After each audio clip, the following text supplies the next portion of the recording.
So hello guys, welcome back to our channel Chitiniki Officials. So ఏం లేదు ఇలా అయితే చాలా స్పెషల్ డే. మీ అందరికి కూడా స్పెషల్ అని అనుకుంటున్నా. ఎందుకంటే ఇలా మనం జెండర్ రివీల్ చేయబోతున్నాం. సో చిట్టికి ఏ సిచ్యువేషన్లో ఉండే, ఏమైంది, ఏం జరిగింది, మొత్తం ప్రతి ఒక్కటి చెప్పబోతున్నాం. సో ఇలా మెయిన్ ఏంటంటే గైస్, చిట్టి డిశ్చార్జ్ కాబోతుంది. సో ఈ రోజుకి 4 days అయింది. సో డిశ్చార్జ్ కాబోతుంది. నేనైతే మీకు మొత్తం చూపిస్తే ఆడికి పోయినాక డిశ్చార్జ్ అయ్యేది కానీ, మొత్తం ఇంటికి వచ్చేది కానీ, మనం వెల్కమ్ ఎట్లా చేస్తాం, మొత్తం ప్రతి ఒక్కటి చూపిస్తా. జనరల్ కూడా ఇదే వీడియోలో రివీల్ చేస్తాం.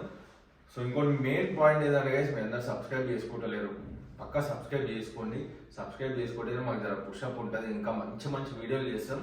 సో నెక్స్ట్ నుంచి ఇంకా గిల్లి వీడియోలు వస్తాయి, మంచిగా ఎంటర్టైన్మెంట్ చేస్తాం. సో పక్కా సబ్స్క్రైబ్ చేసుకోండి, లైక్ చేయండి, కామెంట్ చేయండి, బెల్ ఐకాన్ క్లిక్ చేయండి. ఎందుకంటే మేము పోస్ట్ చేయగానే ఫస్ట్ మీరే చూడాలి కాబట్టి వీడియో. సో లేట్ చేయకుండా మనకు చిన్న పని ఉంది. అదేంటంటే మనం దానిలో పోయేటప్పుడు మాట్లాడుకుందాం. ఇక చిన్న పని ఉంది ఒకటి. సో అటు పోయేసి మనం డైరెక్ట్ హాస్పిటల్కి అడిగిపోం. మీకు చిట్టిని అక్కడ యాక్చువల్ ఏంటంటే అక్కడ వాళ్ళ మమ్మీ డాడీ ఉన్నారు.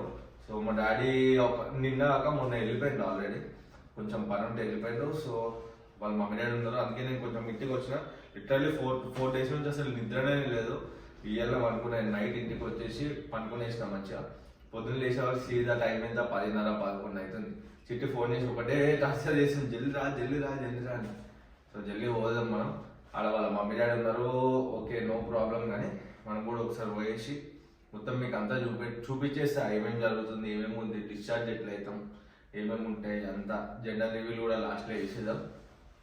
సో మొత్తం అయితే మంచిగా అయిపోయింది. అంటే అన్ఎక్స్పెక్టెడ్గా అయిపోయింది కదా, అసలు గెస్ కూడా వేయలేం. ఎందుకంటే కొంచెం ముందుకుండే చిట్టి డేట్. సో అన్ఎక్స్పెక్టెడ్ అయిపోయింది, మంచిగా అయింది, ఎవ్రీథింగ్ ఫైన్. సో ఫైనల్ అయితే హ్యాపీగా ఉన్నాం. మొత్తం మాట్లాడుకుందాం. ఇంకా చాలా చెప్పేది ఉంది, చాలా చూపించేది ఉంది మీకు. సో మనం దారిలోకి పోయేటప్పుడు మాట్లాడుకుందాం. పక్కా సబ్స్క్రైబ్ చేసుకొని రెడీగా ఉండండి, లైక్ కొట్టేసేయండి. సో చూడండి, ఒక్కొక్క యాక్టింగ్ చేసి పోతున్నారు. పోదాం గాయస్. మనం అయితే ప్రెజెంట్ గాయస్ ఏం లేదు, చిన్న పని అని చెప్పిన కదా, అంటే ఏం లేదు. సో పుట్టిన వాళ్ళకి మనం బర్త్ సర్టిఫికేట్ ఫామ్ అయితే తీసుకోవాలా. సో దానికోసం మున్సిపాలిటీ ఆఫీస్కి అనేది పోవాలంట. సో 2 days నుంచి డీలే అయితేనే ఉంది, మర్చిపోతూనే ఉన్నా చిన్న పనుల మీద. సో ఇప్పుడు వెళ్ళిపోదాం. ఫస్ట్ పోయి ఆ పని చేసుకొని మనం డైరెక్ట్ హాస్పిటల్కి వెళ్ళిపోవచ్చు.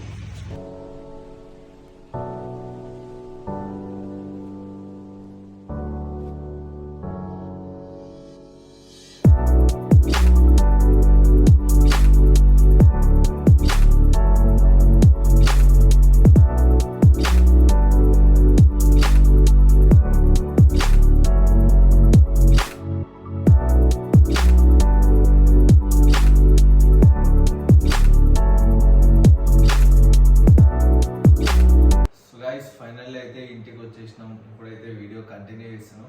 సో నిన్నటి వరకు నేను చెప్పిన కదా, అది నిన్న పాట అనమాట. సో ఇవాళ మళ్ళీ నిన్న చిట్టి ఓపిక లేకుండే వీడియో అయినకి. సో ఇప్పుడు వచ్చి మళ్ళీ కంటిన్యూ చేస్తున్నాం. ఈ video actually 25th boy girl gender reveal చేస్తా అని చెప్పిన. సో టైం లేదు. సో దానివల్ల ఒక 1 day లేట్ అయింది అంతే. 1 day కాదు, 27th పోస్ట్ అవుతుంది వీడియో. సో ఒక 2 days లేట్ అయింది, ఏమనుకోకండి. సో అసలు స్టార్టింగ్ ఏమైంది, మేము ఎట్లా పోయినాము చిట్టి చెప్తుంది. ఇప్పుడు చెప్పు. స్టార్టింగ్ మేము మంచి అంటే ఇక నీకు 1 weekలో డెలివరీ అవుతా అని టైం ఇచ్చిన డాక్టర్స్. చిట్టి డేట్ ఇంకా ఇప్పుడు కూడా లేకుండా, ఇంకా March 2nd ఉండే. దాని తర్వాత ఇంకా ఇంట్లో సామాన్లు అన్నీ తెచ్చుకుందామని బయటికి వెళ్ళాం, షాపింగ్ చేసినాం. మంచిగా పిజ్జా అట్లోకి పోయి పిజ్జా తింటుంటే సడన్గా నాకు బ్రీతింగ్ కంఫర్ట్గా లేకుండే.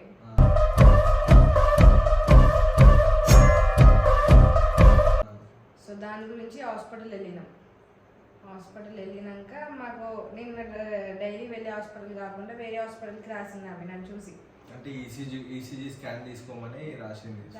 ఈసీజీ తీసుకున్నాం, మళ్ళీ హాస్పిటల్కి వచ్చిన తర్వాత నన్ను చూసి నా రిపోర్ట్స్ అన్ని చూసిన తర్వాత కొంచెం baby heart beat up and down అవుతుందని అన్నారు. యాక్చువల్లీ 150 లోపల ఉండాలంట, 170 కూడా ఉండదు. చిట్టికి 200-205 ఉండే.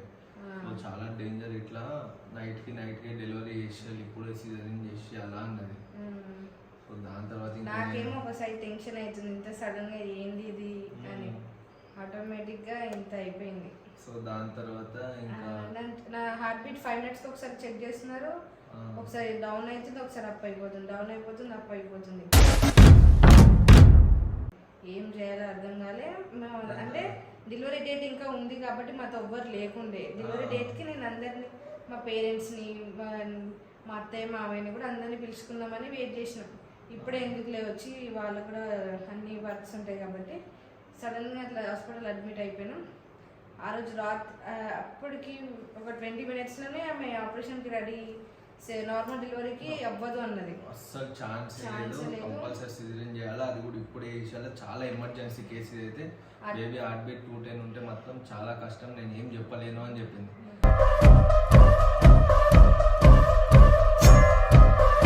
దాని తర్వాత ఇంకా నేను అందరికి ఒకటే ఫోన్లు చేస్తున్నా మా అత్త వాళ్ళకి, మా అమ్మ వాళ్ళకి, జల్దీ రండి అని ఫోన్ చేస్తున్నా. వాళ్ళు అందరూ ఫస్ట్ డాక్టర్ రిక్వెస్ట్ చేస్తున్నా, మేడం జర ఏమనుకోకండి, మార్నింగ్ వరకు వెయిట్ చేయండి, మార్నింగ్ చేయండి. సో అప్పటికి నాకు కొన్ని టాబ్లెట్స్, కొన్ని సిలాన్స్, ఇంజెక్షన్స్ అన్ని పెట్టి వెయిట్ చేసి కొంచెం మంచిగా నేను అందరు రానికే 10 అవుతుంది మినిమం, ఎందుకంటే హైదరాబాద్ నుంచి ఇక్కడ బెంగళూరు రానికే టైం పడుతుంది కాబట్టి. సో నేను ఇంకా డాక్టర్ని రిక్వెస్ట్ చేసి 10 వరకు వెయిట్ చేయండి మేడం అంటే, అస్సలు అది ఇంపాసిబుల్, అది ఇది చాలా ఎమర్జెన్సీ. షవరింగ్ అయిపోతుంది, నార్మల్ డెలివరీ అంటే ఇట్స్ ఓకే,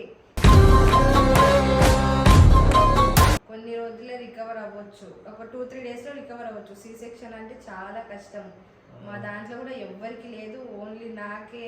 ఏంది ఇది అని ఒక సైడ్ ఆలోచిస్తుంటే భయం అవుతుంది, ఏడుస్తున్నా, ఏం అర్థమవుతులే. ఒక 5 to 10 minutesలో గ్లూకోజ్లు పెట్టి నన్ను ఆపినారు, మార్నింగ్కి షిఫ్ట్ చేసిన టైం 10 o'clockకి. నేను అందరు ఇక వాళ్ళని 10 ఈజీగా అవుతుంది, 10 to 11. ఆమె అయితే అస్సలు ఇంపాసిబుల్, ఇదైతే ఎమర్జెన్సీ కేసు, ఇది నార్మల్ డెలివరీ కాదు,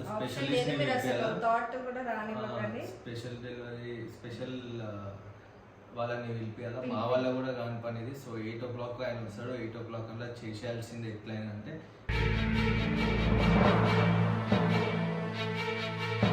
సరే ఎవరు లేరు, సరే అని చేసేయమని చెప్పిన ఎవరు లేరు, ఇద్దరమే ఉన్నాం. నేనైతే ఎంత ఏడ్చినా, ఒక సైడ్ నా బేబీ వస్తుందని హ్యాపీనెస్, ఓకే నేను ఆ పెయిన్ ని తీసుకుంటా కానీ తర్వాత రికవర్ ఎట్లా మళ్ళీ నాకు కష్టం అవుతుంది అని అన్ని ఇంకా పక్కన పెట్టి లోపలికి ఏడ్చుకుంటూ పోతుంది. సరే లాస్ట్ ఇంకా 5 minutesలో నాకు స్నానం చేపించేసి లోపలికి తీసుకెళ్ళేసి మళ్ళీ లోపల పోగానే మళ్ళీ వాష్రూమ్ వస్తుంది అని చెప్పి మళ్ళీ దొంగలాగా బయటకు వచ్చేసి అన్ని లైటింగ్, సీజర్స్ చూస్తుంటే ఏం అర్థం అవ్వట్లేదు అసలు. బయటకు అయ్యో ఇది మళ్ళీ బయటకు వచ్చేసి టెన్షన్ అయిపోయింది. నర్సుని అడిగిన ఏమైంది అంటే ఏ వాష్రూమ్ వస్తుందంట, పోతుంది అంటుంది. మళ్ళా వాష్రూమ్ వాష్రూమ్ వస్తలే ఏమొస్తుంది, ఇదంతా యాక్టింగ్ అని అర్థమైపోయింది. లోపల పోయి కూర్చుంది, అట్లనే కూర్చుంది. డాక్టర్లు వచ్చి డోర్ కొడుతుంది, రా జల్దీ అడుగుతుంది. మెయిన్ ఏంటంటే ఆల్రెడీ స్పెషలిస్ట్ డాక్టర్ వచ్చేసిన, వెయిటింగ్ బాత్రూమ్ ఉన్నా నేను వెయిట్ చేస్తుండే. సో దాంతో ఇంకా ధైర్యం చేసుకొని బయటకు వచ్చేసింది, మళ్ళీ ఏడ్చుకుంటూ వెళ్ళిపోయింది. ఏడ్చిన ఇక ఇతను బయట ఉండే, నేను లోపలికి వెళ్ళేటప్పుడు నాకు ధైర్యం చెప్పింది. ఓకే పాపం నాకు కూడా అంటే ఇప్పుడు రివర్స్ భయపడకు అని చెప్తే ఏం కాదు, నాకు కూడా భయం ఇస్తుంది ఆయన చెప్పినాడు అనుకో, ఇంకా నేను భయపడతాను కాబట్టి నాకు చాలా ధైర్యం. అప్పటికి నేను లోపలికి వెళ్ళిపోయిన తర్వాత నాకు మొత్తం ప్యాక్ చేసేసినారు, అసలు ఏం కనిపిస్తలే. ఇక్కడ వరకు క్లాత్ కప్పేసినారు ఫుల్, ఇక్కడ సిలాను, ఇక్కడ హార్ట్ బీట్ చూస్తున్నారు, కళ్ళు మూసుకొని దేవుడిని మొక్కుకుంటా పడుకున్నా. దాని తర్వాత తీసి ఇచ్చేసింది. అయితే డాక్టర్ అడిగిందంట, నీకు బేబీ గర్ల్ కావాలా బాయ్ కావాలంటే, నేను బేబీ గర్ల్ కావాలని అడిగితే కొంచెం సేపు వాళ్ళు ఏం చెప్పలేదు నాకు. ఒక 5 minutes నేను దేవుడిని తలుచుకుంటా, ఏదో ఒకటి తలుచుకుంటా కళ్ళు మూసుకొని ఉన్నా. ఇలా అంతా ప్యాకప్ అయిపోయింది. నాకు బ్యాక్ ఇంజెక్షన్ ఇచ్చినారు. ఇంజెక్షన్ ఇచ్చినాక పోయిందో లేదు, విత్ ఇన్ 5 minutes కల్లా ఒక వార్డ్ బాయ్ వచ్చింది, బయటకు వచ్చేసి అయితే నాకు ఇక కాలే మస్తు ఇట్లా ఏడుస్తూ కన్నీళ్ళు వీళ్ళ వస్తున్నాయి. మా అత్తమ్మకి మామయ్యకి ఫోన్ మా మామయ్య వచ్చేసినాడు అప్పటికి లేదని మా అత్తయ్య వాళ్ళకి ఫోన్ చేసి పాపం ఏడుస్తూ నాకు తర్వాత తెలిసింది అప్పుడు అంటే ఇప్పుడు నేను ఏడుస్తున్నా కాబట్టి నాకు ధైర్యం చెప్పాలి అయినా కూడా నాతో పాటు ఏడుస్తే ఇంకా చాలా కష్టం అంటే కాబట్టి మేము ఇట్లా ఉంగడం ఇక మస్తు ఏడిపోయి చూసింది నాకు కూడా అసలు నేను ఏడవ మామూలుగానే మస్తు ఏడిపోయి ఫస్ట్ టైం నేను చూసిన ఏడవడం పిచ్చి లేచిపోయింది దాంతో సీదా వాడు పోయి బయటకు వచ్చిండు. నేను చెప్తాను అయితే 5 minutes నాకు అసలు నాతో మాట్లాడుతున్నా నువ్వు ఎక్కడ నేను కళ్ళు మూసుకొని ఉండగా నువ్వు ఎక్కడ ఉంటావు నీ పేరేం పేరు అవన్నీ వాళ్ళకి తెలుసు కాకపోతే మైండ్ డైవర్ట్ చేయడానికి నన్ను అడుగుతున్నారు. నాకు ఫస్ట్ ఇంజెక్షన్ సిలైన్స్ అన్ని పెట్టేసిన తర్వాత ఇంజెక్షన్ వేసినారు బ్యాక్ వేసిన తర్వాత ఇంకా నాకు ఏం లెగ్స్ నా పార్ట్ కాదు అని నాకు నాకేం అసలు గుర్తులే ఉందిలే కానీ నా బాడీ నాకు ఇక్కడ నుంచి ఇక్కడికి గుర్తుందిలే కానీ నా లెగ్స్ నాకు ఉన్నాయని కూడా నాకు గుర్తులేదు. నాకు సౌండ్స్ వస్తున్నాయి వాళ్ళు మాట్లాడుతున్నా కానీ నాకు వాళ్ళతో అడుగుదామా ఏమైంది అంటే వాళ్ళని ఏం అడుగుతాం మనం ఏం అడిగాం. ఒక 5 minutes తర్వాత వాడు బాయ్ బయటకు వచ్చిండు. బయటకు వచ్చి ఎందుకు అట్లా డల్లును ఏమైందంటే ఇక నీకు బాయ్ కొట్టిందని చెప్పిండు. నిజమవుతాయి చూడు అందుకే ఉన్నాడు ఈ నాన్నేతో చెప్పిండు. లోపల చెప్పలేదు ఇంకా నన్ను ఆలోచిస్తున్నాను మళ్ళా నేను అయిపోతున్నా ఫోన్ తీసిన అందరికి ఫోన్ ఫోన్ చేద్దామని చేసింది కానీ అందరికి బాయ్ మెసేజ్ ఫార్వర్డ్ చేసేసి మళ్ళీ ఊరుకుంటూ వచ్చింది లోపలికి పెట్టాడు. వచ్చి బ్రో ఎవరికి చెప్పకు ప్లీజ్ ఎందుకంటే మేడం వాళ్ళు చెప్పకముందే నేను నీకు చెప్పేసి ఎవరికి చెప్పలేదు బ్రో నేను ఎవరికి చెప్పాను ఫోన్ తీసుకొని బయటకు కొరికిన ఇంపార్టెంట్ వాళ్ళకి మా డాడీకి మా మమ్మీకి ఆంటీ వాళ్ళకి అందరికి ఫోన్ చేసి చెప్పేయం కానీ సీదా మా చుట్టాలందరికి ఒకరికి బాయ్ అని పెట్టి అదే మెసేజ్ బాయ్ అందరికి ఫార్వర్డ్ కొట్టేసిన. కొట్టేయకంటే ఇక అందరు ఒక్కటే ఫోన్ మీద ఫోన్ చిట్టి ఫోన్ నాకన్నా ఉంది నా ఫోన్ నాకన్నా ఉంది. ఫోన్ తీసుకోవద్దా ఫోన్ మోగుతున్నాయి ఇట్లా మోగిపోతున్నాయి లేపలేకపోతున్నా సమాధానం చెప్పలేకపోతున్నా. ఇప్పుడు హాస్పిటల్ ఉన్నా లేపి బాయ్ కొట్టిందని చెప్తే ఇప్పుడు డాక్టర్ ఒకవేళ బయటకు వచ్చింటే ఇంటికి తెలిసింది అనుకుంటాం. బేబీ అయితే మంచిగా కొట్టింది బేబీ బాయ్ కొట్టిండు మళ్ళీ చెప్తున్నా ఎందుకు చాలా మీ గెస్ మొత్తం తప్పైపోయింది. మీరందరు గర్ల్ అని పెడతారు. సో నేను అందుకే డౌట్ రాకుండా బాయ్ గర్ల్ తెలియద్దని బాయ్ పాట పెట్టకుండా గర్ల్ పాట పెట్టకుండా రెండింటి ఉండే అంటే నార్మల్ లవ్ పాట పెట్టి పెడుతుండే పోస్ట్. సో మీ అందరు గెస్ తప్పు అయిపోయింది. కొంత 10% బాయ్ అని పెట్టారు అంతే. అది కూడా వాళ్ళు కూడా గెస్ చేసి సో నేను లోపలనే ఉన్నా నాకు వాళ్ళు మాట్లాడుతున్నారు కత్తరి దారమి అని మాట్లాడుతున్నారు కానీ నమ్మో ఏంది ఒక 5 minutes కి బేబీ సౌండ్ వచ్చేసింది బయటికి కానీ అయినా నాకు చెప్పట్లేదు. అడిగినారు నన్ను నీకు గర్ల్ కావాలా బాయ్ ఇద్దరు ముగ్గురు అడిగినారు గర్ల్ కావాలా బాయ్ గర్ల్ కావాలా బాయ్ కావాలా అని అడిగారు. అడగంగానే ఏమి గర్ల్ కావాలన్నది. గర్ల్ కావాలంటే వాళ్ళేమో సరే మరి బాయ్ పుట్టిండు లోపల పెట్టేసి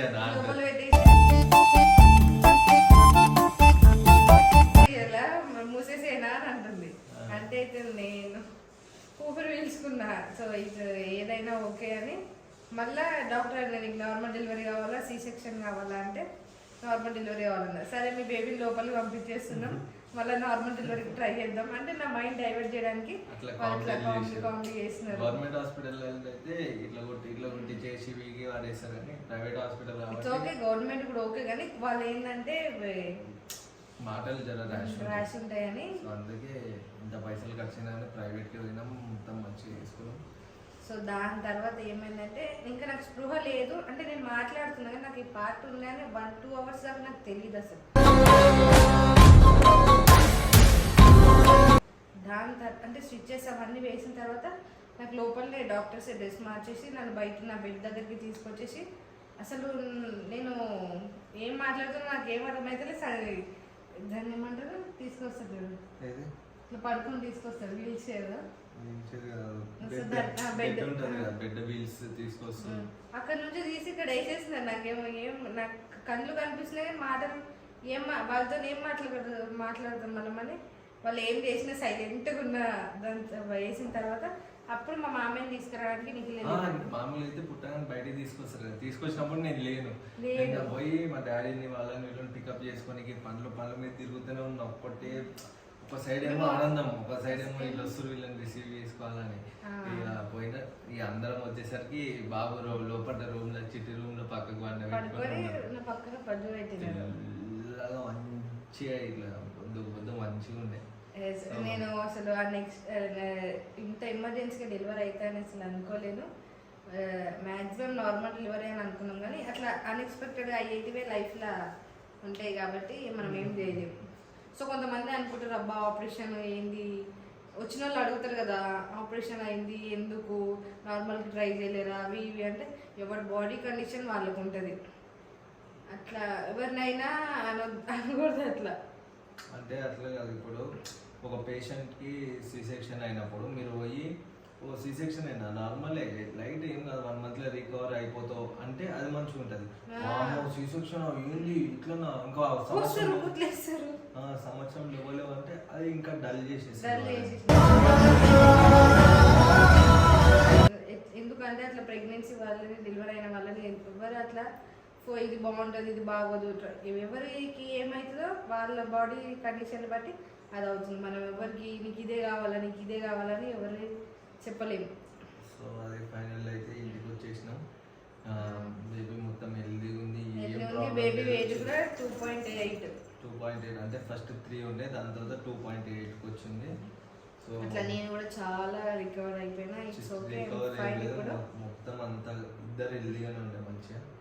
సో ఫైనల్ అయితే ఇట్లా అయింది. జెండర్ రివీల్ అని అడిగింది కదా, బాయ్ కొట్టిండు. సో ఇంకొకటి ఫేస్ ఎప్పుడు చూపిస్తారు అనుకోవచ్చు. 21 daysకి ఉయ్యాలు వేసి పేరు పెట్టగానే ఫేస్ కూడా చూపించేసాం, లేట్ కూడా వేయము. ఎందుకంటే ఇప్పటి నుంచి చూపించడానికి ఏం కాదు, కానీ కొంచెం దిష్టి కూడా తగ్గుతుంది. అండ్ కొన్ని మా ఫ్యామిలీకి మాకు ఉంటాయి కదా కండిషన్స్, సో వాటిని దాటి మేము చూపించలేము కాబట్టి ఆడి వరకు ఓకే. సో అట్లా ఫైనల్ అయితే ఇంటికి వచ్చేసినాం. నెక్స్ట్ మాకు మంచి బ్లాగ్ చేసాం. నెక్స్ట్ బ్లాగ్తో మళ్ళీ మేము ఇంకటి కోసం అంతా సబ్స్క్రైబ్ చేసుకొని మీకోసం నేను టైం తీసుకొని మరి నేను వీడియో చేస్తున్నాం, అందుకే సబ్స్క్రైబ్ చేసుకొని లైక్ షేర్ కామెంట్ చేయండి, బెల్ ఐకాన్ క్లిక్ చేయండి. పక్కా నెక్స్ట్ వీడియో మీకు ఫస్ట్ మీరే చూడొచ్చు. సో పక్కా సబ్స్క్రైబ్ చేసుకోండి. బాయ్.